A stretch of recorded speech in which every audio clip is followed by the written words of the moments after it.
புவனேஸ்வரி பேசுறேன். Aadhisha holistic homeo clinic. இன்னைக்கு நீங்க ஹோமியோபதியில தெரிஞ்சுக்க போறது கால் வீக்கம் கொடுத்துச்சுன்னா, நீர் கோத்துக்குச்சுன்னா ஆங்கிலத்துல பீடல் இடிமான்னு சொல்லுவாங்க.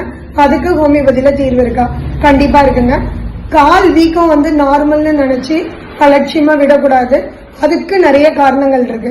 இந்த வீடியோவை கடைசி வரைக்கும் பார்த்து என்னென்ன காரணங்கள்னால கால் வீக்கம் வரும், நீர் கோத்துக்கும் அப்படிங்கறத தெரிஞ்சுக்கோங்க.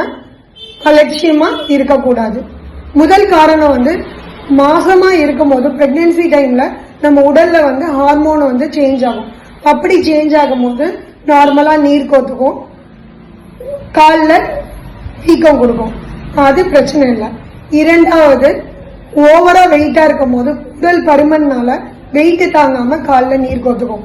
மூன்றாவது, வெப்பநிலை அதிகமா இருக்கும் போது சரிவர நீர் பிரியாம கால்ல நீர் கோத்துக்கும். நான்காவது, ரொம்ப நின்றுகிட்டே இருக்கிற ஒர்க்கு இல்ல உட்காந்துக்கிட்டே இருக்கிற ஒர்க்கு, ரொம்ப தூரம் டிராவல் பண்றோம், காலை தொங்க போட்டுக்கிட்டே இருக்கோம் அப்படின்னாலும் காலில் நீர் கொத்துக்குங்க. இதெல்லாம் நார்மல் காரணங்கள். இது நம்ம ஈஸியா சரி பண்ணிக்கலாம். ஆனா நோயினால வர காரணங்கள் என்னென்ன அப்படின்னு பாத்தீங்கன்னா, ஃபர்ஸ்ட் கல்லீரல். கல்லீரல்ல சிரோசிஸ்னு சொல்ற கல்லீரலோட பங்கன் குறையும் போது காலில் நீர் கோத்துக்கும்.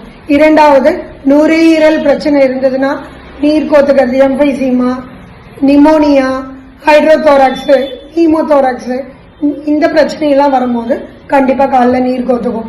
இதயத்துல பிரச்சனை இருந்தாலும், இதயத்துக்கு சரிவர ரத்த ஓட்டம் இல்லைனாலும், ஹார்ட் ஃபெயிலியர் இருந்தாலும் கண்டிப்பா நீர் கோத்துக்கும். கிட்னி ஃபெயிலியர் இருந்தாலும், கிட்னி ஒழுங்கா பங்கன் ஆகாட்டியும் காலில் நீர் கோத்துக்கோங்க. ஐந்தாவது, கால் ரத்த குழாய்கள், கெட்ட ரத்தம் போற ரத்த குழாய்கள், ஆங்கிலத்துல வெயின்ஸ் சொல்லுவாங்க. அதுல வெரிகோஸ் வெயின்னு சொல்லுவாங்க. வெரிகோஸ் வெயினா இருந்தாலும் சரி, இல்ல டீப் வெயின் த்ராம்போசிஸ்னு சொல்லுவாங்க.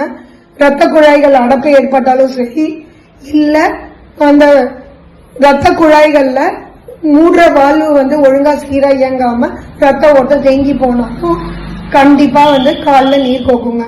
எதுவா இருந்தாலும் காரணம் தெரியாம அதுவா சரியாயிரும் நினைச்சு அலட்சியமா விடக்கூடாதுங்க.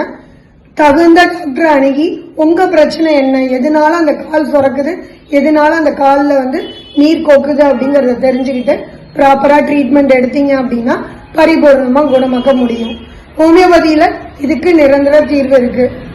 இது மாதிரி தகவல்களை தெரிஞ்சுக்கிறதுக்கு தொடர்ந்து என்னோட யூடியூப் சேனல், இன்ஸ்டாகிராம் பேஜை ஃபாலோ பண்ணுங்க. அப்படி கால் சுரந்துச்சுன்னா வீட்டுல என்ன மாதிரிலாம் செஞ்சுக்கலாம் அப்படிங்கறத அடுத்த வீடியோல பார்த்து தெரிஞ்சுக்கோங்க.